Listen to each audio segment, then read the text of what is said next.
در وقت واخوری سید عبدالله نوری در همین شهری که بوستان برادری من رحمتی آذینه محمد در همین وقتی خدمتیش با همون محافظان سید عبدالله نوری که مناقشه شد وحشیانه پرانده برفتن. در همون وقت من در زواد بوستان کار میکردم و من خبر دادم من برامون که در تگ خون و خلافه هنه برادرم همون برادرم برنیسه بردیم در همینجا ادا شد برنیسهش بردیم. سید عبدالله نوری با همین برآمده با سید عبدالله نوری با فهمونده با گفته است که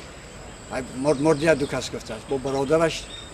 یک برادری دیگرش هم میرسه هم پرانده برآمده با خبر کرد و گفته دو کس مردیت گفته است.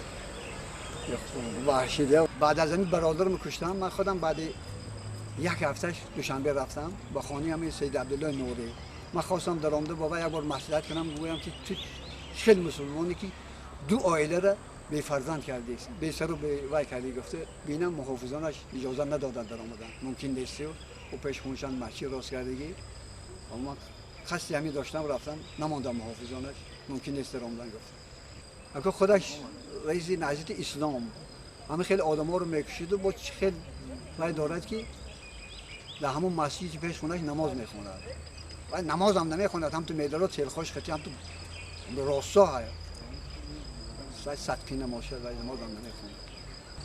این خیلی حزب نهضت اسلام آمده نفرت هم میداد نفرت. اسلام هیچ وقت در اسلام نگفته که اسلام آدم کشد یا یک کسی صغیره کند.